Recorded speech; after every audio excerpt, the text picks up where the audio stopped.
안녕하세요. 에도비 에두 프롬프트 엔지니어 마스터 서영재입니다. 자, 오늘은요 학과별로 동아리를 한번 추천을 받고요. 그 동아리 안에서 연구 주제에 대한 연구 로드맵까지 보면서 연구의 방향성에 대한 학습 라인을 한번 구성해 보도록 하겠습니다. 에도비 바로 가기를 한 다음에 오늘 제가 조사하고자 하는 학과는 바로 경제학과입니다. 경제학과라고 학과 이름만 치고요. 프롬프트 엔지니어링에 가게 되면은 여기 밑에 교육연구가 있습니다.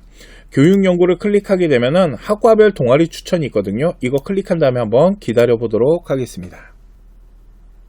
자, 그러면 경제학과에 관련된 동아리를 추천해 주는데 보시면은 1순위 동아리가 있고 2순위 동아리가 있죠. 이게 정말 저는 좋은 것 같아요.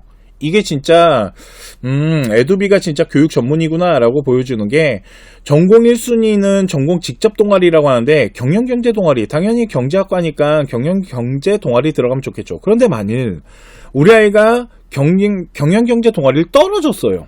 자, 그런 경우는 2순위 전공이 아닌 활용이 가능한 동아리로 들어가라고 하는데 독서 동아리와 토론 동아리를 추천해 주잖아요. 이 이유가 있어요. 독서 동아리나 토론 동아리는 우리 아이가 만약에 경영이나 경제에 관련된 연구를 할 때 주제 선정하기가 좋거든요. 독서를 우리가 선정할 때 경제에 관련된 책을 읽으면 경제에 대해서 연구를 할 수 있고, 경제를 가지고 주제를 잡을 때 토론에 대한 주제를 잡으면 토론 동아리에서 우리 아이가 전공을 살려갈 수 있겠죠. 이것처럼 독서 동아리나 토론 동아리, 이렇게 우리 아이가 전공 활동에 대한 부분을 좀 활용하거나 편리하게 할 수 있게끔, 그래서 전공 2순위 라인으로 활용 가능한 동아리 주는 게 이게 진짜 저는 대단하다고 생각이 들고요.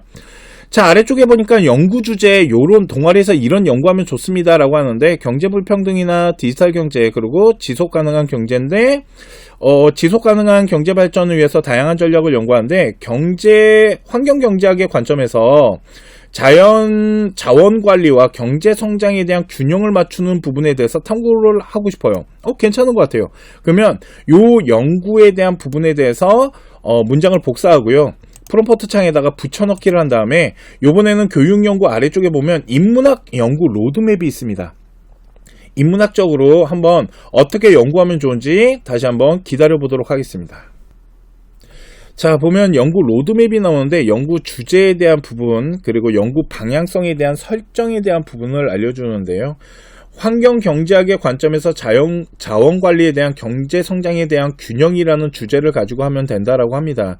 그리고 접근법이나 데이터를 분석하는 방법들, 인터뷰나 설문조사 같은 것들, 그리고 만약 팀원들과 협업을 한다면 토론을 하는데 어떤 토론을 하면 좋은지가 나오는데, 자, 보면은 토론의 종류에서 문제 해결 토론이라는 걸 추천을 한답니다. 그리고 단계별로 아이들과 토론해 나가는 과정들, 그리고 우리 아이가 이 연구를 했을 때 연구에 대한 방향성을 조금 더 심화적으로 가져가는 연구 주제 발전성에 대한 부분도 장기적 관점으로서 알려주는데, 이 연구 로드맵을 읽으면서 위에서 우리가 선정했던 환경경제학 관점으로서 자원관리, 경제성장의 균형을 맞추는 요 부분에 대해서 연구 방향성을 가지고 이 라인을 또한 다시 프롬프트로 제작을 해서 보고서를 만들면 훨씬 정확한 보고서 초안을 만들 수 있다라고 보시면 되는데, 그 부분은 다음에 보여드리도록 하고요. 오늘은 학과 이름 하나를 가지고 동아리에 대한 부분을 추천을 받고, 주제에 대한 부분을 가지고 연구에 대한 방향성의 로드맵까지 짜드리는 모습을 보여드렸습니다.